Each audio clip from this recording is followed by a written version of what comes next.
wabarakatuh. Waalaikumsalam warahmatullahi wabarakatuh. Alhamdulillah wa syukurillah wa la quwwata illa billah. Asyhadu an la ilaha illallah wa asyhadu anna Muhammadan abduhu wa rasuluh. Allahumma shalli ala Muhammad wa ala alihi wa sahbihi ajmain. Alhamdulillah, puji syukur atas kehadirat Allah Subhanahu wa taala karena segala disebutkan segala nikmatnya. Kita sebagai hamba patut bersyukur atas nikmat Allah Subhanahu kepada kita. Salam kepada kita Muhammad sallallahu alaihi wasallam. Yang selalu kita namai di akhir. Yang sama-sama kita hormati Bapak Kepala SMP Islam Al-Azhar 41 Sumarekon Sepong, Bapak Agus, Ibu Neneng, Bu Eva, Bapak Ibu dan Bapak Ibu yang lain. Alhamdulillah diberikan kesempatan hari kita silaturahim ya tentunya ya. Ingat betul terakhir kesini itu digital kalau masalah Pak Hamid dan Pak Gugun waktu itu. Kemarin waktu hari Sabtu kuliner telepon, Sa bisa nggak ke Sumarekon Serpong minggu depan tanggal berapa bisanya tuh? Karena teman-teman persiapan PLS gitu. Udah tanggal 5 deh Bu Lina gitu kan, besok sudah mulai perayaan PLS. Jumat ada pelatihan kurikulum juga. Tentunya perkenalan dulu, nama saya Isya Maulana Kamal. Panggilan biasanya adalah Isya. Ya kalau anak panggil Pak Isya, Pak Subuh, Pak Maghrib, atau Pak Gugur. Awalnya namanya nama-nama itu gitu.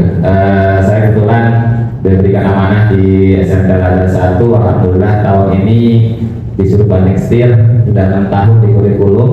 Tahun ini persis, kemarin agak kaget juga gitu, diberikan amanah untuk dikemudikan gitu. Jadi biasa kerja dari belakang laptop, sekarang bekerja di depan anak-anak gitu. Ya, harus belajar lagi tentunya dengan skill dan segala halnya. Alhamdulillah berikan kesempatan untuk belajar yang lain tentunya. Kebetulan hari ini diminta, sempat saya bingung gitu sama Pak Haji kemarin. Pak Haji kita disuruh ke Sumarekon, ketemu siapa? Nggak tahu juga bingung gitu kata Pak Haji. Kenapa? Karena kan teman-teman sudah sepertinya Bu Neng ya pernah ke Alpus, bahkan beberapa materi-materi itu sudah sempat kami kirimkan juga melalui Bu Lina waktu itu. Apalagi yang perlu pelajari gitu. Sebenarnya Bapak Ibu, kalau Bapak Ibu ingin mengetahui kurikulum Merdeka yang dalam arti sumbernya, Bapak Ibu cukup mempelajari PMM saja, platform Merdeka Mengajar. Selesai Bapak Ibu situ. Ikutin modul dari modul 1 sampai modul terakhir, ikutin alurnya, Bapak Ibu akan potong betul apa itu kurikulum Merdeka. Namun karena kita adalah sekolah yang memang sekolah Islam dan Yayasan Al-Azhar, tentunya ada beberapa penyesuaian yang harus kita sikapi. Nah itu mungkin yang perlu kita bagikan ya Pak Haji ya, karena memang kalau secara dinas tadi terkait dengan semuanya nggak begitu selesai gitu pembahasannya. Nah Bapak Ibu, sedikit saya hari ini akan membahas tentang P5 tadi saya dengan permintaan dari Bu Neneng ya.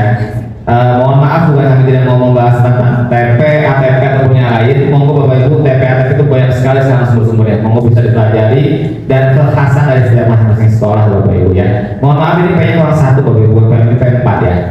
Ya, proyek kurang ya proyeknya. Proyek penguatan produk Pancasila. Mohon maaf ya. Nah oke, sebelum ke situ boleh nanti saya mau tanya dulu nih, monggo siapa yang mau angkat tangan. Saya ada pertanyaan untuk Bapak Ibu dulu nih. Menurut Anda ada di nomor berapakah posisi Anda di sekolah saat ini? Coba dilihat. Ya. Apa kayak tadi gelantungan? Monggo. Apa yang lagi lagi golek-golekan nomor 5 no, kan ada. Apa ada yang paling atas tuh nomor 20? Besti sudah. Nah kalau yang nomor 10 Bu Emi tuh sering lamun di pojokan. Nah, bisa tuh.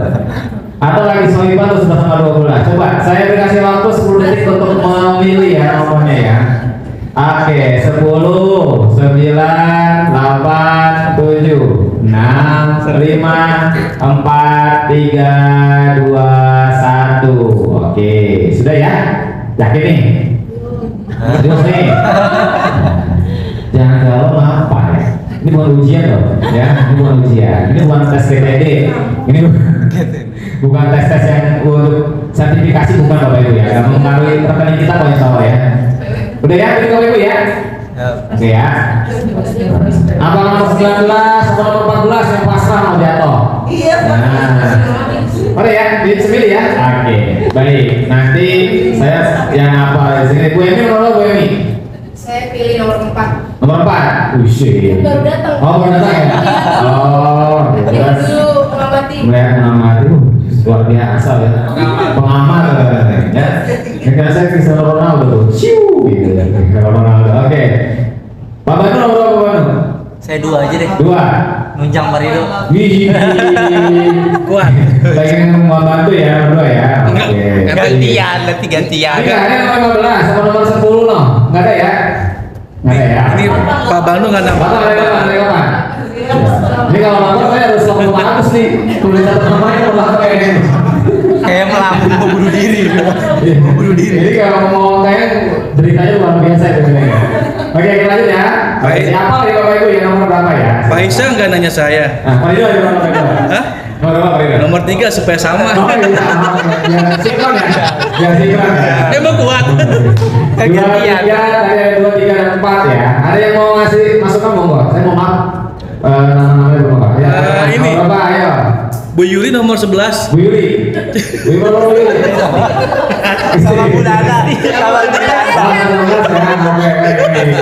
Tapi sekalian udah kantong nama ya, ada kantong namanya, kantong nomornya ya. Oke, kita mulai ya. Coba kita baca bersama-sama. Tadi Bu Yuli nomor ini Saya tadi. nomor 4. Oke, nomor 4 itu nomor 3 Bu Yuli. Pilihan gambar 4 menggambarkan Anda sebagai orang yang tabah, busy, yang ingin meraih kesuksesan tanpa harus repot mengatasi kesulitan. Oke, langsung lihat dulu nih. Lihat dulu kan ada yang ternyata di rantingnya copot, jatuh, dia jatuh. Kita nggak setulah gitu sih maksudnya Bapak Ibu ya, belajar dari orang lain gitu maksudnya. Oke, Pak Baru nomor 2. Jika Anda merasa salah satu dari angka 2, 11, 12, 18, atau 19 itu mirip dengan Anda, maka Anda adalah orang yang ramah dan selalu ada saat teman Anda membutuhkan. Kurang dong. Nomor 13, Marido. Memilih angka 13 atau 21 berarti Anda memiliki kecenderungan untuk menjaga diri sendiri. Anda juga sering cemas dan biasanya akan menghindari orang lain. Yang mana? Saya nggak yakin ada seperti itu Marido. Nomornya itu Marido nomor 6 Marido dari Marido itu. 3 Marido. Nomor 3. Oh 3, sorry.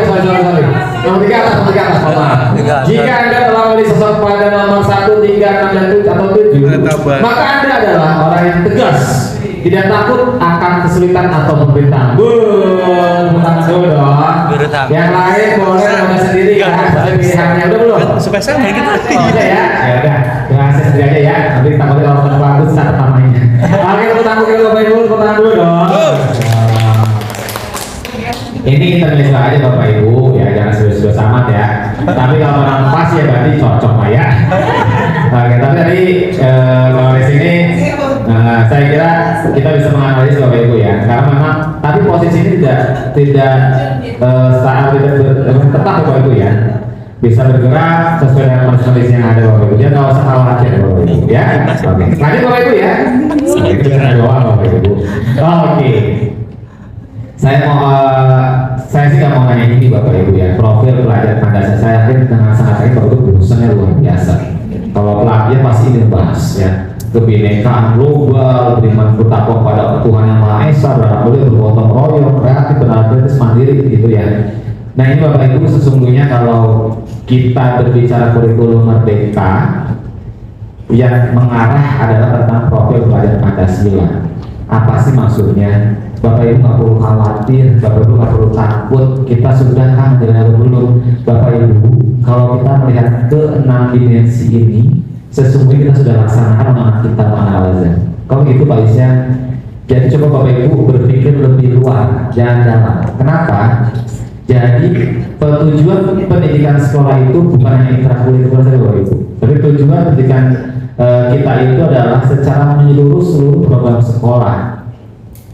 Kita ada beberapa program sekolah yang memang mewadahi seluruh 6 dimensi ini.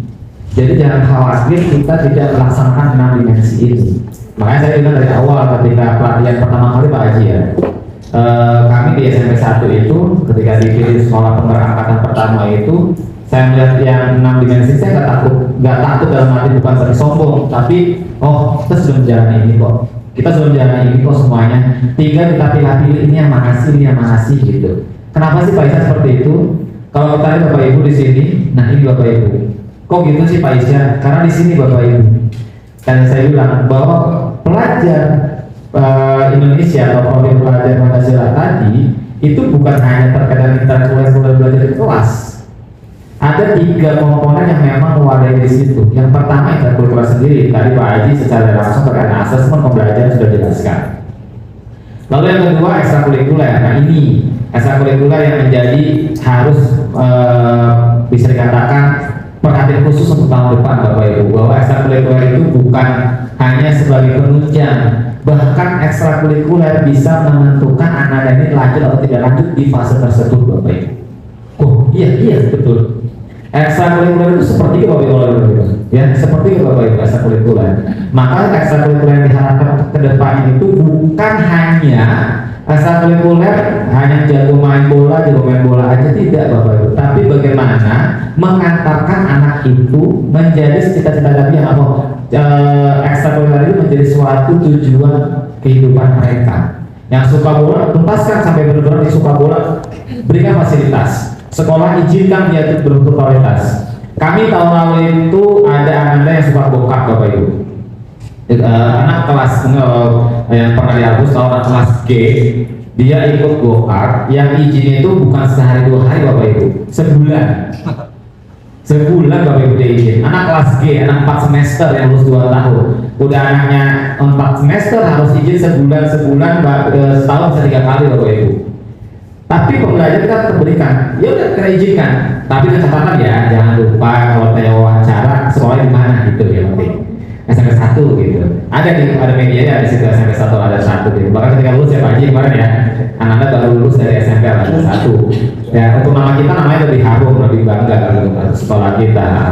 Nah di sini kembali lagi kita dengan fasilitas tadi bahwa ekstrakurikuler menjadi suatu penunjang kelulusan anak kita atau ketuntasan untuk pelajaran semester. Nah ini Bapak Ibu, selanjutnya adalah proyek penguatan profil pelajar Pancasila. Saya berani mengklaim bahwa ini adalah kekhasannya, ya. Ini kekhasan dari kurikulum Merdeka. Saya bilang, kenapa? Karena ini yang baru muncul, yang dilihat betul-betul baru ada tahun ini. Walaupun tadi Bu Nenek sempat paling cerita, ini gimana ya Pak Isa? Kalau mau pengadaan selebrasi harus wah-wahan, anggaran nggak ada, waktu nggak ada, dan tenaga juga nggak ada, gimana caranya? Nanti kita akan berikan solusi Bapak Ibu ya. Kami juga melaksanakan itu. Tidak mungkin dalam pelaksanaan itu tidak ada solusi. Lalu yang terakhir itu ada budaya sekolah. Nah, budaya satuan pendidikan Bapak Ibu. Budaya ini lebih menyeluruh, kebiasaan kita di setiap paginya anak-anak kita sampai menampilkan kita sedang tadarus dan segala hal itu adalah budaya sekolah. Jadi Bapak Ibu tadi saya sampaikan bahwa tidak perlu mengkhawatirkan ke 6 dimensi ini apakah kita sudah laksanakan, sudah saya menyampaikan apalagi untuk sekolah-sekolah Al-Azhar Bapak Ibu ya. Selanjutnya kita fokus ke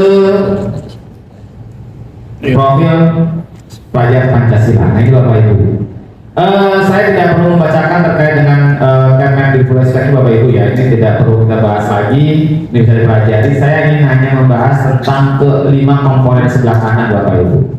Yang pertama merupakan kegiatan kokurikuler berbasis proyek. Kokurikuler berarti sesuatu yang terpisah Bapak Ibu, tidak sama dengan intrakurikuler. Pak Isa boleh nggak di materi bahasa Indonesia itu Pak Isa ada teks laporan observasi? Boleh nggak Pak Isa kalau proyek saya itu jadikan proyek profil pelajar Pancasila? Tidak boleh Bapak Ibu. Kenapa? Karena ini terpisah. Ingat Bapak Ibu, ini terpisah. P5 itu terpisah, kokurikuler. Kalau tadi intrakurikuler. Jadi memang harus tersendiri. Kenapa sih? Nanti akan saya jelaskan. Kenapa sampai seperti itu? Lalu yang kedua, dirancang untuk menguatkan kompetensi dan karakter sesuai dengan profil pelajar Pancasila. Kompetensi dan karakternya. Nanti kita akan bahas kenapa sampai ke kompetensi. Kalau bicara menguatkan Bapak Ibu ya, bukan menciptakan kompetensi, menguatkan kompetensi. Berarti kita melihat kompetensi yang sudah dimiliki anak kita. Dan karakter sesuai dengan profil pelajar Pancasila tadi 6 dimensi tadi Bapak Ibu. Yang ketiga, pelaksanaannya dilakukan secara fleksibel dari segi muatan kegiatan dan waktu pelaksanaan. Fleksibel Bapak Ibu. Jadi jangan kita stres pusing gara-gara P5 ya. Fleksibel, enjoy aja lah gitu Bapak Ibu ya. Kalau fleksibel berarti kita bebas Ya mau ngapain aja yang penting relnya jelas, alurnya jelas. Dirancang terpisah. Nah ini Bapak Ibu menguatkan di pertama tadi kokurikuler. Dirancang terpisah dari intrakurikuler. Tujuan, muatan, dan kegiatan pembelajaran proyek tidak harus dikaitkan dengan tujuan dan materi pelajaran intrakurikuler. Tidak harus Bapak Ibu. Jadi sesuatu hal yang baru yang ada di lingkungan sekitar kita bisa gunakan. Contoh Sumarekon. Ada apa sih Sumarekon ini? Itu bisa jadi proyek Bapak Ibu. Pernah saya dan Pak Haji di SMPN 73 itu di dekat dengan Tebet, Taman Tebet ya Pak. Yang Tebet yang baru Bapak Ibu yang viral tuh. Ekopark. Iya. Ekopark. Ekopark. Nah, Ekopark itu saya bilang itu jadi proyek bisa Bapak Ibu. Kenapa? Contoh yang dilihat adalah bagaimana pemaksimalan taman tersebut di lingkungan warga sekitar. Lalu orang-orang yang jual itu bagaimana ekonominya. Itu jadi proyek juga itu bisa. Jadi kalau kita bingung mengaitkan dengan intrakurikuler atau pembelajaran di kelas, kita ambil yang ada di lingkungan sekitar karena memang seharusnya disesuaikan dengan ada yang di lingkungan sekitar kita. Contoh Cianjur, kemarin saya dan Pak Haji main ke Cianjur, itu ada pengolahan tempe apa tahu ya? Kelapa Bapak Ibu. Membuat es degan itu bisa jadi proyek juga gitu. Yang degan biasanya cuma pakai susu, ini kasih coklat, divariasi, dikasih keju, divariasi rasanya bagaimana, itu juga bisa menjadi suatu proyek. Jadi jangan kita sampai berpikir sesuatu proyek itu harus penelitian, harus suatu proyek dari setiap materi IPA, matematika dan segala itu tidak perlu Bapak Ibu. Tapi sesuaikan dengan adanya kerja. Nah yang terakhir Bapak Ibu, satuan pendidikan dapat melibatkan masyarakat dan atau dunia kerja untuk merancang dan menyelenggarakan proyek penguatan profil belajar Pancasila. Nah ini saya sharing sedikit, kemarin kami itu ada yaitu subtemanya terkait dengan desainer. Kita mengundang desainer langsung Bapak Ibu. Nah modelnya gitu memang kita cari orang tua. Orang ini ada yang kerja apa? Kita mau undang Bu, datang sekolah Ibu, ngajarin anak kita, datang. Terus iklan, kita mengambil orang-orang di news anchor, kita undang untuk bagaimana reporter, yuk kita datang ke sekolah untuk membantu adik kita gitu, kita undang narasumber yang lain disesuaikan dengan bidangnya. Jadi kita melibatkan Bapak Ibu sekitar kita. Contoh pengelolaan mall Sumarekon juga bisa sebenarnya kita bilang ya. Bos mereka terbenci langsung bisa Bapak Ibu ya. Ngeri. Oke, nah ini Bapak Ibu. Tema-tema nanti saya akan sampaikan untuk buku panduannya. Tema-tema proyek profil pelajar Pancasila. Di sini ada 8 Bapak Ibu. Ada 8. Untuk SMP itu setiap tahun wajib minimal adalah 3. Ya Bapak Ibu ya. Ada 3 Bapak Ibu. Kalau di situ semuanya ada kecuali yang kebekerjaan. Dari ke-7 tema itu ya, sudah 7 karena ada SMP tidak ikut di kebekerjaan. Ada 7 tema tadi, kalau kita hitung misalkan kelas 7 3, kelas 8 3, kelas 9 tinggal berapa Bapak Ibu? 1 ya? 1. Nah ya, bolehkah Pak Isya misalkan kita dalam menentukan tema ini gimana caranya, nanti akan kami jelaskan dulu ya, caranya bagaimana sih menentukan temanya, baiknya bagaimana gitu ya, seperti itu. Lalu idealnya bagaimana, lalu alternatifnya bagaimana. Nah itu ada beberapa poin Bapak Ibu untuk menentukan tema. Namun dari ke-7 tema ini, kalau Bapak Ibu lihat di sini yang jarang diambil adalah suara demokrasi. Jangan sekali-kali suara demokrasi itu, saya pernah ngomong, kita ntar aja suara demokrasi kita ambil nanti tahun 2024 aja, kenapa mau pilihan presiden? Nah, enggak juga Bapak Ibu ya. Jadi bukan itu. Suara demokrasi itu, kalau kearifan lokal saya nggak bahas Bapak Ibu ya. Ini sering nih ke kearifan lokal, saya kira sering banget kita bahas, banyak banget Bapak Ibu, contohnya banyak. Rekayasa teknologi juga banyak. Kewirausahaan apalagi ini favorit banget IPS nih, ya. Apa namanya kalau itu? Marketing, betul. Ya ini favorit banget pokoknya. Pendidikan mereka favorit banget nih, biasanya teman-teman PPKN luar biasa ininya. Gaya hidup berkelanjutan, teman IPA, kalau rekayasa teknologi teman-teman IPA biasanya lebih power ada, bangunan jiwa dan raganya. Ini teman-teman biasanya menjawabkan dan nah soal demokrasi itu Bapak Ibu. Kami sempat mengaplikasi seperti ini. Kita belum mengambil ini, cuma saya sempat tanya Pak Haji ya, waktu pelatihan dengan kami pelatih betul. Suara demokrasi itu apa sih? Ternyata suara demokrasi itu adalah bagaimana si anak ini mampu bersuara di lingkungannya. di lingkungan sekolah, di lingkungan keluarga. Contoh saya jauh-jauh Bapak Ibu, ketika anak kita itu mau ke SMA, terjadi dong perdebatan, Pak saya mau ke SMA negeri aja. Orang tuanya nggak boleh, jangan kamu ke SMA swasta. Ada perdebatan di situ. Ketika Ananda ini berani berargumentasi dan berani memberikan suatu tulisan karya dari hasil diskusi itu suatu proyek juga Bapak Ibu.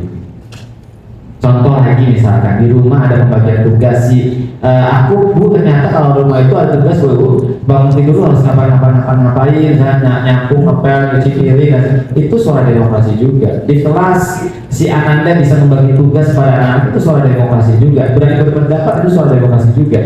Jadi jangan sampai kita itu menjadi suatu hal yang menjadi kekhawatiran terlalu tinggi Bapak Ibu. Coba dari ke-7 tema ini kita sederhanakan sesederhana mungkin supaya kita tercapai. Itu kita berbicara realistis. Tapi kalau bicara ideal, kita berpikir keras untuk mencapai ke-7 tema ini. Nanti Bapak Ibu ya, yang SMP itu 3 sampai 4 proyek dengan tema berbeda di setiap tahunnya Bapak Ibu. Ya, waktunya gimana Pak saya? Ya, oke, kita bahas sama-sama nanti ya. Ini tidak perlu. Nah ini Bapak Ibu, tahapan perencanaan proyek profil. Ini mungkin nanti gue naik tim. Pertama yaitu adalah membentuk tim fasilitator proyek penguatan profil pelajar Pancasila. Jadi buat dulu timnya Bapak Ibu. Pak Isya, kalau kita mau misalnya dari kewirausahaan, berarti timnya nak guru PS semua? Enggak Bapak Ibu.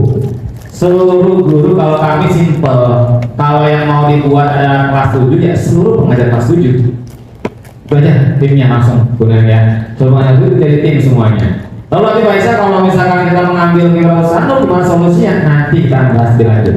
Tapi kalau kami seperti itu timnya adalah teman-teman kita tinggal koordinator saja. Contoh samping saya nih, samping saya koordinator abadi untuk P5 sampai kelas 9 nanti kelas 7, 8 sampai kelas 9 itu koordinator terus lagi yang tracking sampai nanti kelas 9. Lalu yang kedua mengidentifikasi tingkat kesiapan satuan pendidikan. Nah ini Bapak Ibu, ini lebih ke arah bercermin. Mohon maaf dengan sangat dari sisi anggaran bagaimana, dari sisi kesiapan SDM-nya bagaimana, dari sisi murid-muridnya karakteristik bagaimana. Ini harus dilihat dulu Bapak Ibu. Jadi kita mengukur dulu kesiapannya, ya asesmennya bagaimana dan segala hal. Nah, lalu yang ketiga adalah merancang dimensi, tema dan alokasi waktu proyek penguatan profil pelajar Pancasila. Merancang dimensi, tema dan dimensi dulu, ya dimensi yang mana dulu, temanya apa dan alokasi waktunya bagaimana. Ini Bapak Ibu ya yang ketiga ini. Yang keempat, menyusun modul rencana pelajaran proyek profil. Ini yang paling ribet. Kenapa? Karena modul ini ada aturannya Bapak Ibu. Nanti akan kami tampilkan contoh modulnya. Ya. Lalu yang kelima merancang strategi pelaporan hasil proyek. Ini sudah pernah rasakan Bu Nenek ya. Jadi insya Allah aman gak ada kendala. Lanjut dari lebih ke arah praktik. Ya, tahapan pengembangan proyek saya kira tidak perlu ya, Bapak Ibu kita baca bersama-sama. Nah ini nih, pilihan penyusunan model proyek profil. Bapak Ibu bisa mengadaptasi modul yang sudah ada Bapak Ibu, atau Bapak Ibu mau membuat secara mandiri. Kami lebih ke mengadaptasi modul yang sudah ada. Kenapa? Kalau sudah diupload oleh pemerintah berarti itu sudah dikategorikan lolos. Kita aplikasikan seperti kami seperti itu. Kita lihat tapi kita variasi kembali dengan kekhasan Al-Azhar kita. Ya, kalau untuk bersama mandi boleh Bapak Ibu. Acuannya juga ada kok insya Allah ya. Dan nah ini contohnya Bapak Ibu. Saya boleh coba Bapak Ibu ya. Ini biar lebih ini. Ya silakan. Karena harus ditunjuk. Oke Bapak Ibu, ini contoh alur aktivitas model project SMP. Kalau Bapak Ibu lihat dari sini Bapak Ibu ya, yang pertama kita lihat Bapak Ibu adalah kita lihat paling atas dulu, tema dulu. Kita tentukan tema dulu. Kami pernah di halaman pertama itu kan ada tema Bapak Ibu ya. Jadi kalau merdeka udah ada dua kalau kata merdeka. Ya udah anak pilih aja temanya. 7 tema disuruh pilih Bapak Ibu. Jadi kita kelompokkan dulu anaknya, lalu anak setiap kelompok milih. Jadi kita 7 tema itu kita aplikasikan semua. Sampai di tahun P5 kedua, kita bingung di P5 ketiga. Kenapa? Ini anak yang mana ya yang belum tema ini. Ya, akhirnya di tahun kedua kami langsung menentukan satu tema jebret untuk satu angkatan. Tema 1, tema 2, tema 3. Berarti satu tema, mau satu tema untuk P1, P51, P52. Kita tentukan semuanya. Nah, ini untuk menentukan temanya. Itu tema gaya hidup berkelanjutan Bapak Ibu. Lalu topiknya apa Bapak Ibu? Kok topiknya tentukan ini topiknya gaya hidup berkelanjutan? Topiknya bebas Bapak Ibu. Inilah yang menentukan. Pak, dari mana Pak Isya? Ini Bapak Ibu bisa dengan dua metode. Metode pertama adalah Bapak Ibu bisa disesuaikan dengan masing-masing guru. Jadi guru berdiskusi, kita tentukan topiknya. Silakan udah boleh gitu. Pak Isa, boleh nggak kita melibatkan anak kita? Boleh juga. Contoh, kalau kami harus seperti ini. Kami pernah tahun lalu untuk yang naik kelas 8 kita acak kelompoknya. Kelas 7A sampai kelas 7G kita acak, bener-bener kita acak. Jadi campur semua satu kelompok itu. Nah, satu kelompok dapat satu topik Bapak Ibu. Seperti itu, ya. Sampai beberapa kelompok. Nah, di semester 2 kita ubah. Satu kelas kita bagi menjadi berapa kelompok, ini per kelas saja. Nah, itu bisa monggo Bapak Ibu sesuaikan. Nah, tadi kembali lagi melihat kesiapan anaknya seperti apa. Kami menggunakan dua metode ini. Kenapa? Karena ingin mengetahui keefektifannya. Jadi untuk depannya bagaimana sih baiknya seperti itu. Monggo bisa disesuaikan. Nah, lalu total waktu kita hitung Bapak Ibu jumlah pertemuannya berapa? Dimensi. Nah, ini Bapak Ibu, setelah mengetahui tema, menentukan temanya, kita tentukan dimensi profil pelajar Pancasila yang mana yang bisa kita ambil. Di mana spesialnya tadi? Apakah tema tadi dari pelajar itu bisakah memenuhi dimensi beriman? Apakah bisa memenuhi dimensi gotong royong? Apakah bisa memenuhi dimensi beranalitis? Pertanyaannya, boleh nggak satu doang? Boleh, tapi terlaluan ya. Kenapa? Karena kondisinya bisa kita aplikasikan gitu. Boleh nggak semua yang bisa? Boleh juga, tapi siap-siap ikut nilainya. Nah, jadi kalau kami biasanya mengambil 3 yang dominan. Dari mana? Dari cara kerjanya. Anak ini kerjanya berkelompok nggak sih? Gitu. Ya, nah nanti alur dalam pekerjaannya. Lalu subelemen. Pak Isa, ini lihat di mana subelemennya? Subelemen ini Bapak Ibu bisa lihat nanti di buku modus sudah ada semua Bapak Ibu. Dari mana nanti kita kirimkan bukunya, kita tampilkan. Jadi kita nggak mikir ini Bapak Ibu, ya. Ini sudah ada semua. Kita tinggal menentukan, oh iya yang berpengetahuan yang mana sih, gitu. Tinggal kita kaitkan saja. Nah, kita praktekkan. Nah, sekarang ke sana Bapak Ibu. Dari 1 sampai nomor 17 kita lihat Bapak Ibu. Pertama, tahap pengenalan. Mengenali, ya, ada 4 tahap Bapak Ibu. Pertama adalah tahap pengenalan, tahap kontekstualisasi, tahap aksi, tahap refleksi dan tindak lanjut. Bapak Ibu, anak-anak kita kalau cuma ini mohon maaf, banyak banget P5 itu hanya membuat poster tampilin selesai, itu Bapak Ibu. Buat maket selesai tampilkan. Kalau ternyata aturan dari pemerintah itu minimal 2 pekan, ya 1 minggu berapa jam pelajaran? Ini mohon maaf saya lupa harusnya. 1 minggu. Iya. 30. Total semuanya 40 ya. 42 kalau 2 pekan berarti 84 Bapak Ibu. Ya 2 pekan. Tapi ternyata Bapak Ibu anak-anak kita kalau disuruh buat poster harus selesai. Lalu 2 minggu itu ngapain aja? Bapak Ibu, ini jujur kami pun jadi pertanyaan kemarin. Kok ngapain sih cuma bikin market aja, cuma bikin brosur aja sampai 2 pekan harus 2 pekan? Karena penentuan waktu itu nggak bisa kita lakukan. Jadi seminggu aja selesai nggak boleh. Kami 3 minggu Bapak Ibu. Jadi 3 minggu itu nggak ada pelajaran. 3 minggu itu fokus untuk P5. Ya. Lalu 3 minggu ngapain aja? Kalau cuma bikin brosur, kalau cuma bikin, ya kan, cuma bikin market, cuma bikin video, toh yang cuma sehari 2 hari selesai. Bener nggak Bapak Ibu? Bener ya. Nah ini yang harus kita pahami. Ada 4 tahapan Bapak Ibu. Pertama tahapan pengenalan. Mengenali dan membangun kesadaran siswa terhadap isu pengelolaan sampah dan implikasinya terhadap perubahan iklim. Jadi mindsetnya kita adalah bukan langsung anak-anak kita membuat brosur pengelolaan sampah, enggak gitu caranya. Tapi yang pertama adalah kita kenalkan dulu apa sih yang terjadi di situ, perubahan iklim dan masalah pengelolaan sampah. kita kasih gambaran dulu, misalkan gambar sampah seperti di daerah-daerah Jakarta di pinggir-pinggiran Bekasi ya, kalau saya orang Bekasi bahasa sampah bagaimana tuh ya, di pinggiran tuh sampai hujan gak hujan udah becek jalanan gitu. Nah itu kan sesuatu kondisi-kondisi yang ada gitu, kita foto, kita gambar, karena suruh lihat dulu, kita kenalkan dulu. Lalu ada eksplorasi isu, refleksi awal, ya.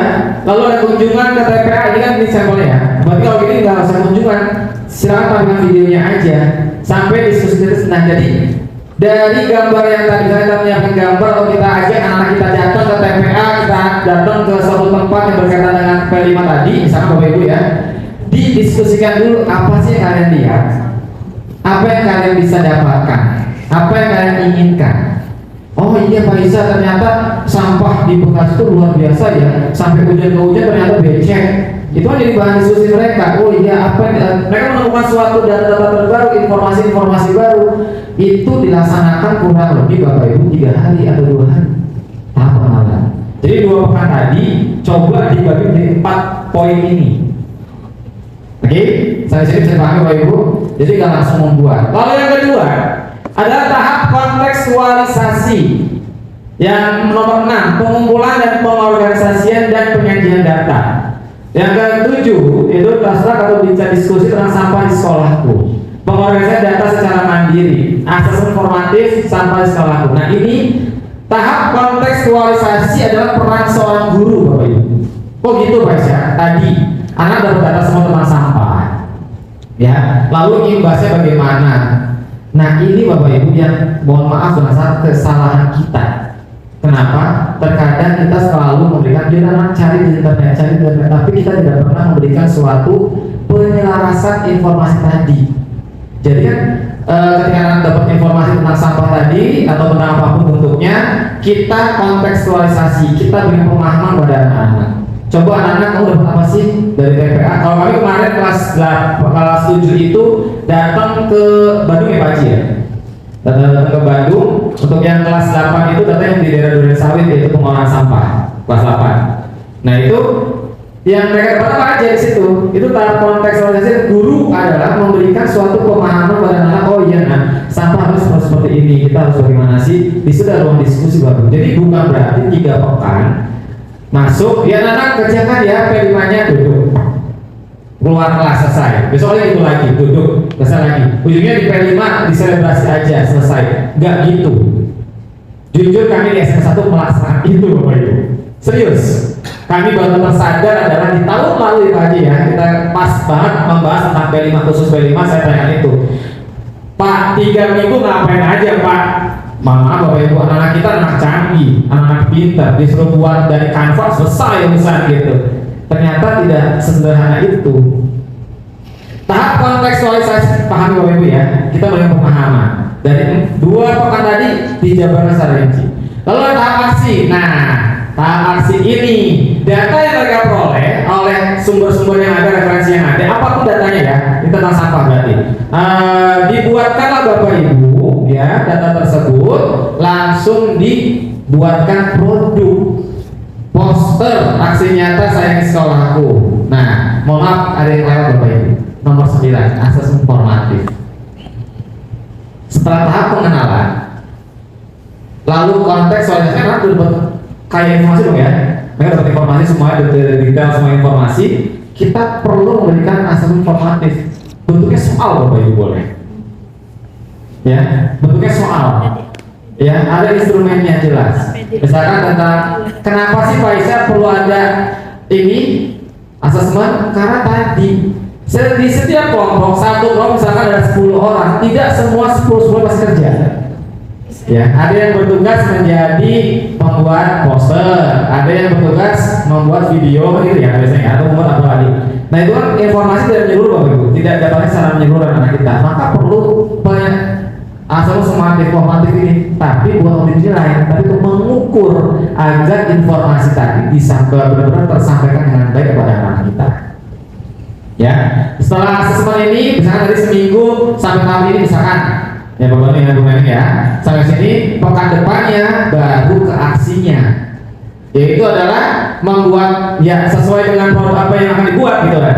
Kalau biasanya banyak poster aksi nyata sayangi sekolahku. Nomor 10, eksplorasi program pengelolaan sampah yang ada. 11, poster aksi nyata sekolahku, peranku dan solusiku. Poster aksi nyata sekolahku menentukan arti poster yang baik. Nah, nih Bapak Ibu, kalau kita lihat di sini Bapak Ibu, ternyata sampai di 10 dan 11 itu ada nomor 12. Bagaimana menentukan karakteristik poster yang baik. Jadi poster yang dibuat oleh anak tidak semata-mata langsung diselebrasikan. Harus dicek dulu oleh gurunya, oleh guru pembimbingnya Bapak Ibu. Seperti itu. Nah, maka dari itu di sini ada semacam kontrolnya di sini. Nomor 12. Lalu nomor 13, membuat posternya. Ketika sudah mendapatkan data-datanya, tahu cara membuat posternya. Kalau buat film berarti bagaimana cara membuat video yang baik.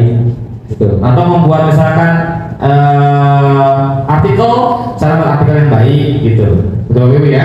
Nah di sini simulasi, nah di sini simulasi pameran poster aksi nyata sayangi sekolahku. Jadi setiap kelompok itu tadi di kelas dibuat dulu simulasinya dulu, tidak langsung ke selebrasi.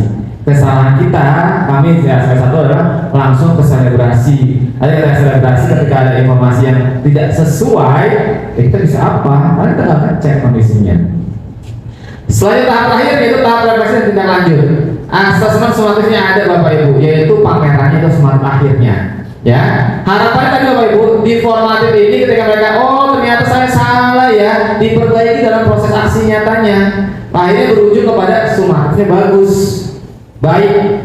Ya, pameran poster aksi nyata saya sekolahku, kemudian evaluasi solusi yang ditawarkan. Nah, mari beraksi sambil refleksi. Nah, di sini Bapak Ibu. Jadi, sesuatu hasil karya anak-anak kita itu tidak hanya sampai kepada selebrasi, tapi bagaimana itu dipakai untuk keberlanjutan, keberlangsungan ke depan yang bermanfaat. Contoh, anak-anak diminta untuk mengupload hasil karyanya di medsos mereka, tag SMPI 41. Itu kan memberikan suatu kebaikan pada orang lain gitu. Kita berikan manfaat pada orang lain gitu. Nah seperti itu Bapak Ibu, ini tahapannya. Sampai sini paham Bapak Ibu ya? Oke, kebayang ya Bapak Ibu ya.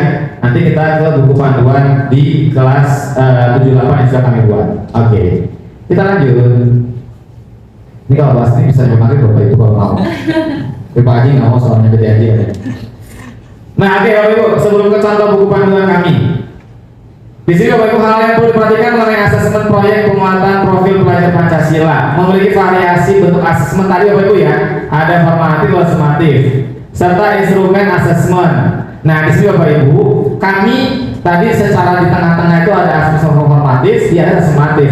Di sumatif tadi Bapak Ibu, kita bisa melibatkan anak-anak kita, jadi antar kelompok saling menilai, gitu.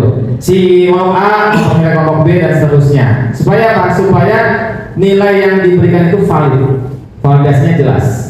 Lalu yang kedua, penekanan pada asesmen performa atau kinerja Bapak Ibu, ya, performa atau kinerja. Di situ Bapak Ibu bisa lihat, anak ini bisa bekerja sama dengan temannya. Anak ini ternyata mampu ya, mereka itu retorikanya bagus. Anak ini mampu ya ternyata berpikir kritis dan segala itu instrumen jelas semuanya ada Bapak Ibu. Perlu diperhatikan keselarasan antara tujuan aktivitas dan asesmen project. Nah ini Bapak Ibu, dari awal sampai akhir harus jelas. Nomor 4 kita lewati kata PAUD. 5. Pelaporan akhir di jenjang asesmen berupa rubrik dengan 4 kriteria. Mulai berkembang, sedang berkembang, sesuai harapan, sangat berkembang. Saya kira tidak perlu dibahas. Nomor 5. Selanjutnya, ini bentuk rapot, gambaran rapot proyeknya Bapak Ibu ya. Sama ya kemarin ya. Sama lah pasti. Nah ini ada beberapa miskonsepsi terkait proyek penguatan profil pelajar Pancasila. Tujuan pembelajarannya dirumuskan secara mandiri dengan hanya menyasar pada level dimensi karakter profil pelajar Pancasila. Kegiatan integrasi dari berbagai mata pelajaran wajib menghasilkan sebuah produk dalam bentuk barang untuk dipamerkan dalam galeri karya. Asesmen proyek menyasar tema dan produk bukan pada kompetensi sasaran. Nah ini Bapak Ibu ya. Ya, nah ini pertama, miskonsepsi pertama. Tujuan pembelajaran proyek dirumuskan secara mandiri dengan hanya menyasar pada level dimensi karakter profil pelajar Pancasila. Yang benar Bapak Ibu, tujuan pembelajaran proyek sudah ada di dalam dokumen profil pelajar Pancasila, menyasar pada level rumusan kompetensi untuk setiap jenjang. Ini Bapak Ibu, saya besar dikit ya. Nih Bapak Ibu. Sub elemen mendalami budaya dan maaf dari elemen dulu sorry. Maaf dimensi. Dimensi adalah berkebinekaan global Bapak Ibu ya, betul? Iya. Elemennya apa? Nah ada beberapa elemennya. Elemen mengenal dan menghargai budaya. Nah sub elemennya Bapak Ibu lihat di sini. Ada beberapa opsi sub elemen disesuaikan dengan apa sih yang akan dikerjakan oleh anak kita. Yang disebut mendalami budaya dan identitas budaya. Kita lihat Bapak Ibu di sini. Sub elemennya lalu ke bawah di sini kompetensi yang diharapkan di fase D. Mana fase D? Nah ini dia. Memahami perubahan budaya seiring waktu dan sesuai konteks baik dalam skala lokal, regional, dan nasional, menjelaskan identitas diri yang terbentuk dari budaya bangsa. Ini Bapak Ibu mohon maaf tidak perlu berpikir keras karena ini sudah ada semua di buku panduannya. Sudah punya mungkin sebenarnya? Sudah ada ya? Ini ada semua, jadi pakai ini aja Bapak Ibu. Lalu miskonsepsi yang selanjutnya, kegiatan integrasi dari berbagai mata pelajaran. Nah ini Bapak Ibu, yang benar adalah kegiatan lintas disiplin ilmu yang berada di luar pelajaran. Pak Isa emang bisa ya guru bahasa Indonesia itu ngajar terkait dengan tadi sampah? Bisa Bapak Ibu, ya bisa aja. Kenapa? Karena kita belajar bukan hanya untuk mapel kita saja. Fokusnya itu bukan bagaimana mereka mampu mengelola sampah, tapi fokusnya adalah kasih. Keren saya di ini. Nah, keren. Kasih Pak. Ya, ini Bapak Ibu ya, kegiatan lintas disiplin ilmu yang berada di luar pelajaran. Maksudnya Bapak Ibu tadi, kalau kita berbicara tentang pengelolaan sampah, bukan berarti guru-guru yang tidak berkaitan dengan IPA biasanya itu ya, itu tidak terlibat.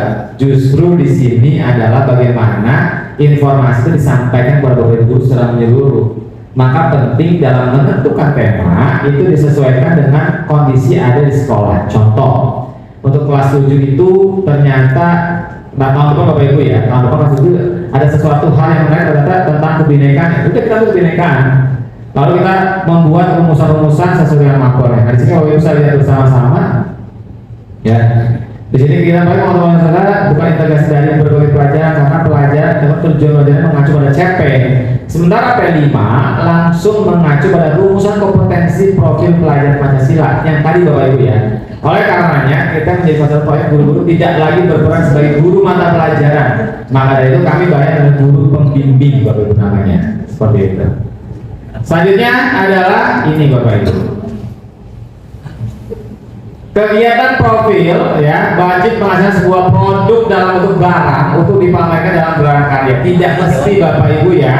Produk akhir P5 bisa berupa aksi atau kampanye dan tidak harus diakhiri oleh sebuah pameran. Contoh Bapak Ibu misalkan anak-anak hasil karyanya itu dijual di pasar pagi, misalnya pasar pagi nih.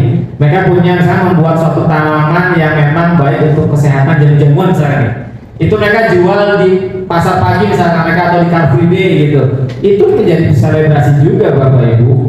Contoh ada program sekolah misalnya nih, program sekolah kalau di kami namanya Gampil ya Pak Haji ya. Kami ada magang terampil, gue hafal banget itu ya, berkali kali ikut. Gampil itu misalnya kita tentang pengolahan sampah, mereka membuat pupuk kompos misalkan.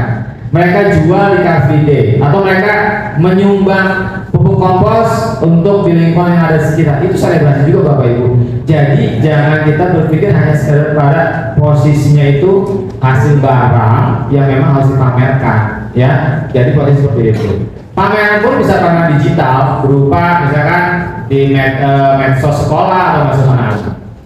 Selanjutnya Bapak Ibu, asesmen yang terjadi yaitu menyasar tema dan produk. Asesmen yang akan merumuskan kompetensi profil tadi Bapak Ibu ya, sudah ada semuanya. Jadi arahnya ke situ Bapak Ibu. Jadi jangan pernah, mohon maaf, kami sempat mengarah ya Pak Haji ya. Kita mengarah karena ada bukunya. Nah ini sudah ada semuanya. Jadi jelas Bapak Ibu. Ilustrasi. Kegiatan proyek bertema gaya hidup berkelanjutan yang menyasar dimensi kemandirian dan peran aktivitas utama membuat poster mengenai pelestarian lingkungan. Asesmen keliru adalah mengukur kreativitas membuat poster.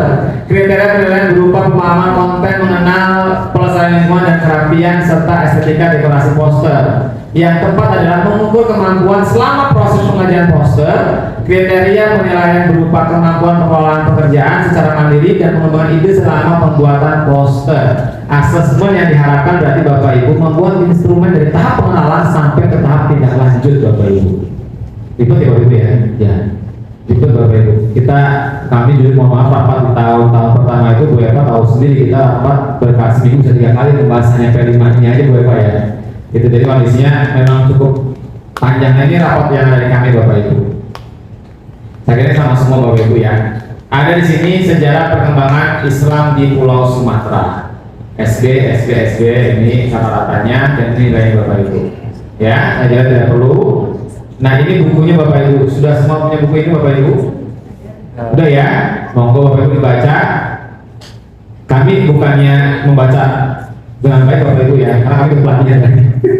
Jadi kami mohon maaf, kami bahasanya lebih dahulu karena memang kami ikut pelatihan yang sampai saat ini masih ada pelatihan 3 bulan sekali Bapak Ibu. Ya karena tahun sebelumnya sebulan sekali kondisinya. Nah ini Bapak Ibu, saya mau menampilkan buku panduan kami ya sebelum ke hasil karya anak-anak kita. Paling Pak Haji aja ya, biar enak ya, biar ada foto Pak Haji. Nah ini modul Bapak Ibu. Modul yang sudah kami buat di tahun kemarin persis terakhir, modul proyek pengembangan Pancasila kelas 8 baru semester 2. Nah ini dari mulai daftar isi, ini Canva Bapak Ibu ya. Ini tes modul proyek Bapak Ibu ya, kita baca bersama-sama di sini. Sorry. Ini Bapak Ibu ya, satuan pendidikannya ada jelas, tema proyek gaya hidup berkelanjutan Bapak Ibu kita ambil. Sub tema atau topiknya tentang ini berarti sub tema Bapak Ibu, kelompoknya Bapak Ibu ya. Jadi ini ada 5 kelompok Bapak Ibu, yaitu kompos, bank sampah, kria, minyak jelantah, biopori. Lalu penyusun modulnya di sini Bapak Ibu saya lihat dari Pak Beni, ini semua pengajar kelas 8 Bapak Ibu ya. Di sini dimensi yang kita ambil tentang beriman, bertakwa, bermain kreatif. Lalu kasih waktu 40 jam pelajaran Bapak Ibu karena pas bulan Ramadan ya Pak Haji ya. Jadi lebih sedikit Bapak Ibu. Dan ini Bapak Kepala Sekolah saya Bapak Ibu ya datang. Nah, ya. Dan dasar hukumnya jelas. Ini dasar hukum ini kalau nggak ada beliau memang kita bingung juga Bapak Ibu karena beliau memang jago banget terkait dengan hukum. Ya, ini jelas betul. Jadi memang kita apa yang kita laksanakan kenapa pakai dasar hukum Bapak Ibu Haji juga di awal tentang dasar hukum karena kalau sudah dalam dasar hukum kita tidak bisa ditolak Bapak Ibu seperti itu. Jelas arahnya jelas apa yang preferensinya jelas. Selanjutnya di sini, nah kan kita udah tahu Bapak Ibu ya. Nah, ini kurikulum ini pengertian secara umum. Nah ini sambutan dari Bapak Koordinator Bapak Haji Priambodo ya. Pendahuluannya. Nah ini tujuan, alur dan target pencapaian poin. Tadi ini penjelasan tentang tujuan alur secara umum Bapak Ibu. Mau ngapain aja sih secara umumnya? Kelas 8 itu ngapain aja? Ini tujuan proyeknya Bapak Ibu. Ya tujuannya di dimensi ini beriman bertakwa yang 1, protokol royong ini semua ada semua Bapak Ibu sampai ke urusan kompetensi. Ini mengambil dari mana? Ini mengambil dari buku tadi Bapak Ibu. Ada semuanya. Ini perancangan rubriknya Bapak Ibu ya. Dikategorikan mulai berkembang kenapa? Oke, kita agak besar ya. Ya. Elemen subelemen akhlak kepada alam itu elemen subelemennya adalah menjaga lingkungan alam sekitar. Dikategorikan mulai berkembang mengetahui bahwasanya alam termasuk ciptaan Allah. Lalu sedang berkembang menjadi lingkungan alam sekitar sebagai wujud penghambaan dan mengkhalifatullah di bumi ini. Berkembang secara harapan menjaga lingkungan, menjaga. Sangat berkembang mulai mengajak Bapak Ibu. Nah harapan sini semua sangat berkembang. Ya, kok mengajak? Iya karena dari poster mereka mengajak. Hasil karya mereka mengajak gitu. Nah ini lalu tahap pengenalan Bapak Ibu ya, aktivitas pembelajaran, tahap pengenalan, konteks luar ngapain aja, aksinya ngapain aja, itu tadi saya jelaskan. Dan ini data guru pendamping, nah ini Bapak Ibu guru pembimbing namanya Bapak Ibu kami sebutkan. Kompos siapa, bank sampah siapa, kria siapa, yang jelantah siapa, biopori siapa. Langkah kerjanya ngapain sih kompos? Ini detail semua Bapak Ibu ya, dibuat semuanya nih.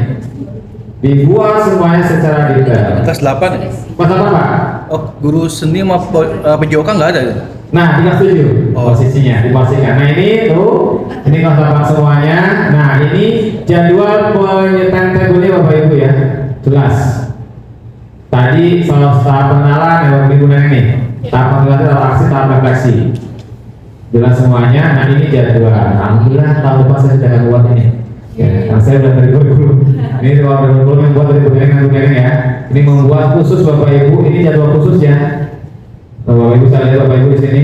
Karena ini Ramadan Bapak Ibu. Jadi temanya waktunya itu hanya sampai 11.30 Bapak Ibu. Nah ini setelah Ramadan nih posisinya selebrasi dan buka puasa. Jadi kan selebrasi dulu baru buka puasa bersama Bapak Ibu. Ya, seperti itu. Dan ini daftar nama kelompoknya, teknis pelaksanaan seperti apa, ini lengkap semuanya Bapak Ibu sampai di akhir. Nah kalau pas 7 kemarin kita mengambil adalah kita buat dulu ya biar tahu aja Bapak Ibu. Kalau kelas 7 koordinator gereja. Ini mereka datang ke mana Pak sih? Bali, Bandung Bapak Ibu ya. Mereka dari Bali, mereka datang, mereka mencari data dulu di Bali. Nah ini Bapak Ibu ya kondisinya tuh sama persis ya. Yang kita ambil kearifan lokal Bapak Ibu di sini. Dimensinya ada 40 jam juga karena waktunya sama. Ini sama, dasar hukumnya. Ini gereja regulatornya. Nah, kalau di kelas 7 itu lebih itu sih apa namanya lebih menarik. Itu digital content, fashion Bapak Ibu. Ini yang mengundang desainer Bapak Ibu ya, fashion. Lalu ada alat musik, nah boleh Pak Rido nih. Ya, ada Pak Tugu dan Pak Buneng, karya seni. Ini ada yang membuat lagu daerah, tari daerah, tradisi budaya menurut pandangan Islam. Nah, ini semua Bapak Ibu yang dibuat oleh anak-anak. Konten digital yang dibuat apa? Tentang Good News Indonesia. Nah ini Pak Gugu biasa, kalau Pak Gugu memang ada aja yang dibuat. Nah Pak Ilham Prasetya. Nah ini Bapak Ibu ya, kondisinya sama persis, semuanya lengkap, data informasi akan kami kirim untuk contoh buku panduannya sama persis di sini Bapak Ibu. Nah ini buku panduannya Bapak Ibu. Nah mau lihat contoh hasil karyanya? Kita coba ya Bapak Ibu ya, yang terakhir itu. Oke, ini wajib ya. Ini kalau nggak salah ini harus minta akses. Jalan. Enggak, biasanya di sini enggak.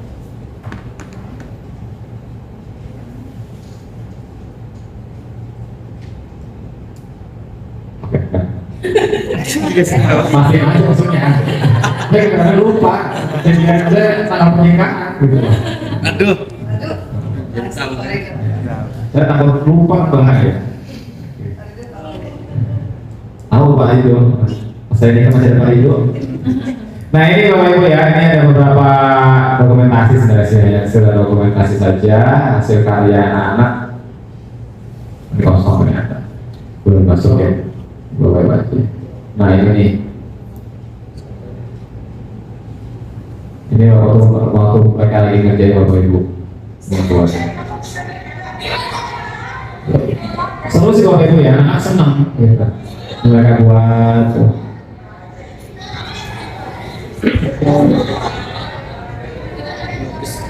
Ini lukis spot Bapak Ibu ya, bisa dibahas saja. Seru Bapak Ibu, kalau saya kami juga anak-anak juga menunggu-nunggu ini sebenarnya. Kalau hasil karya ini Pak Haji, peringkat Pak Haji Bapak Ibu anniversary. Ya, oke lanjut. Di sini saya kasih bagian dulu aja. Nah ini dia. Sorry, saya copy dulu. Safari.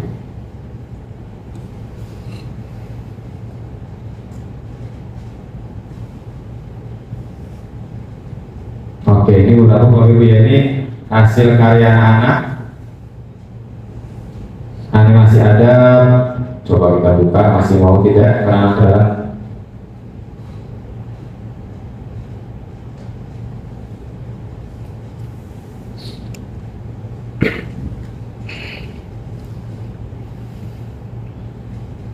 Mau dan tutup dalam dulu ya. Oke. Seperti itu ya, ini langsung sebagai contoh saja. Nah, tadi sebelum menunggu downloadnya Bapak Ibu, tadi Bu Nana menyampaikan, boleh nggak kita nebeng kegiatan sekolah untuk selebrasi boleh gitu Ibu. Jadi kan fokusnya dalam selebrasi itu tidak mesti harus khusus sendiri. Apalagi terkait dengan mohon maaf kendala anggaran, kendala waktu dan lain. Saya kira caranya adalah Bapak Ibu kalau di kami di SMP 1 coba cari beberapa program kerja sekolah kelas 7, 8, dan 9. Wah, sudah saya ternyata itu adalah sesuatu hal-hal yang memang bisa dijadikan project. Kita manajer, kita numpang udah bahasa gitu. Nggak masalah udah itu nggak ada masalah. Yang penting tadi selebrasinya itu kita dengan waktu 1 hari saja, tapi tadi sudah jelas ya. Contoh ada field trip. Dari sebelum berangkat field trip itu jadi dulu pendampingan dulu kan. Misalnya kita mau field trip kemana nih misalkan. Kasih wawasan tentang data tentang informasi di situ field tripnya. Lalu ketika field trip itu mereka mengambil data. Dari mengambil data mereka mengolah datanya, kontekstualisasi tadi, baru tahap aksi. Jadi field trip itu jadi project. Gitu. Jadi kita bukan hanya datang selesai pulang gitu. Mungkin Bapak Banu, terima kasih Bu Nenek. Kalau mau ada yang monggo, kalau ada masukan dipersilakan. Assalamualaikum warahmatullahi wabarakatuh. Waalaikumsalam warahmatullahi wabarakatuh. Terima kasih Aisyah. Baik Bapak Ibu silakan untuk sesi tanya jawab kita bisa mulai. Walaupun di sini sudah 12:03 ya. Ya silakan Pak Mama.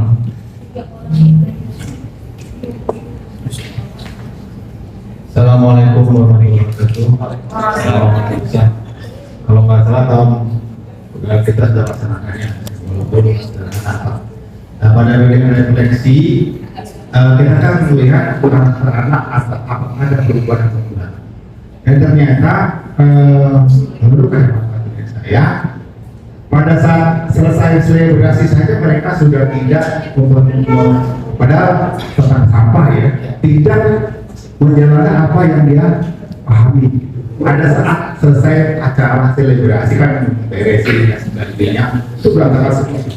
Yang berantakan yang memberesin justru Budi. Dan dalam seharian juga di kelas itu selesai istirahat itu sampah berantakan semua gitu. Nah itu di mana letak kesalahannya Pak? Demikian seperti itu.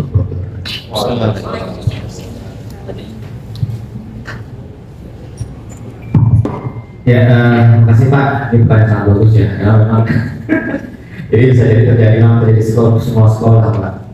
Karena ya tadi Bapak Ibu kita paham untuk anak besar kita Bapak Ibu. Apa sebenarnya Pak? Namun tadi sebenarnya sesungguhnya tujuan apa yang kita laksanakan kita lihat dari perencanaan dulu. Kami sempat sebenarnya terjadi betul. Namun tadi ketika dengan 4 tahapan tadi dilaksanakan dengan baik, informasi dengan baik, pemberian dengan baik, alhamdulillah memahami itu, mengerti kondisi-kondisi yang ada. Lalu bagaimana solusinya kalau kondisi anak itu tidak memahami itu? Maka tadi dari awal disampaikan semua bahwa apa yang dikerjakan anak kita itu tidak berarti kesalebrasi. Anak-anak kita punya tanggung jawab pada lingkungan kita. Kalau sampah Bapak Ibu ya, sampah. Yuk apa yang kita buat, kita publikasikan yuk di lingkungan kita, lingkungan sekolah dulu yang pertama. Itu yang pertama Pak. Menjadi contoh dulu, kita jadi pionir dulu yuk gitu. Nah, kasar kata jadikanlah sekaligus menjadi agen sampah.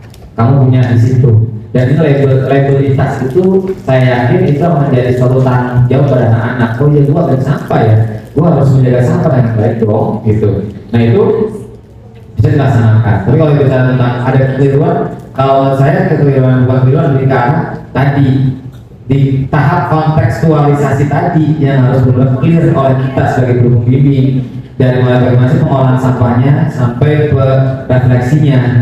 Nah itu jelas betul apa yang disampaikan kepada anak kita. Sampah ini karena anak kita bohong kalau mereka nggak tahu sampah itu akibat banjir, mereka tahu. Tapi kebiasaan mereka di rumah yang memang belum maksimal atau kebiasaan dimanja oleh orang tuanya, maklum Al-Azhar mungkin ya. Nah ini yang kita ingin tanggung jawab pada lebih gitu. Kalau kami sih bicara kita buat legalitas. Oh ya kamu buat tentang sampah ya, yaudah berarti kamu buta sampah ya, atau kamu agen sampah ya, kamu harus bisa jadi contoh untuk teman-teman yang lain. Karena kan pada dasarnya bukan hanya perubahan sikap kepada anak tersebut, tapi bagaimana mereka bisa menularkan kepada orang sekitar. Jadi buatlah pemahaman kepada anak itu setiap waktu kepada anak kita. Kalau secara nyata langsung ya anak kita, ya jangan anak kita. Wong kita juga terhadap keliru gitu. Malah bahasa jauh-jauh ini saya minum kopi misalkan, karena kita lupa habis minum kopi kita tinggalin aja. Kita makan snack, kita lupa snack kita tinggalin aja. Itu satu hal yang memang pembiasaan dari kita dulu yang memang belum bisa juga. Nah, perlu diingatkan terus. Lalu tanggung jawab itu bagaimana Pak Isa terkait dengan hasil anak ini gitu.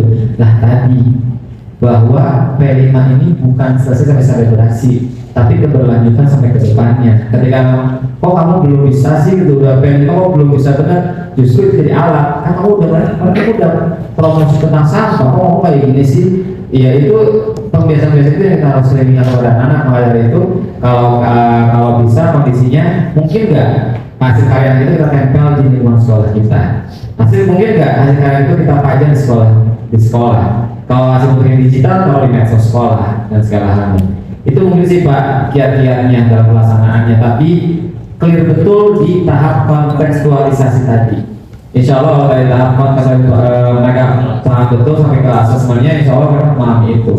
Dan komitmen kontrak kepada anak-anak, kita datang di sini dengan kondisi bersih. Berarti ketika kita pergi dari sini kita dengan kondisi bersih juga. Itu pun jelas juga sama pada anak-anak.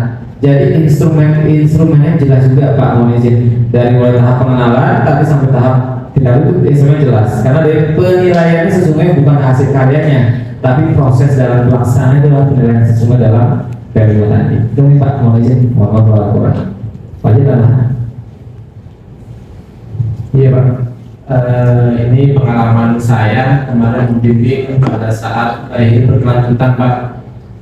Ini terkait sekali dengan pemanfaatan sampah yang ada di sekitar kita. Nah, dari tema besarnya saja sudah memperlihatkan bahwa ini kita harus peduli dengan sampah anak-anak, ya. Apalagi kita mengkampanyekan tentang pemanfaatan sampah. Nggak mungkin kita malah memamerkan tentang keburukan memperlihatkan sampah yang berserakan di ruangan, di selebrasi kita. Itu benar Pak Isa menyampaikan, kita memang penekanannya pada saat pendampingan. Kalau saya di situ membimbing waktu itu pemanfaatan minyak jelantah untuk kehidupan, untuk buat sabun dan sebagainya.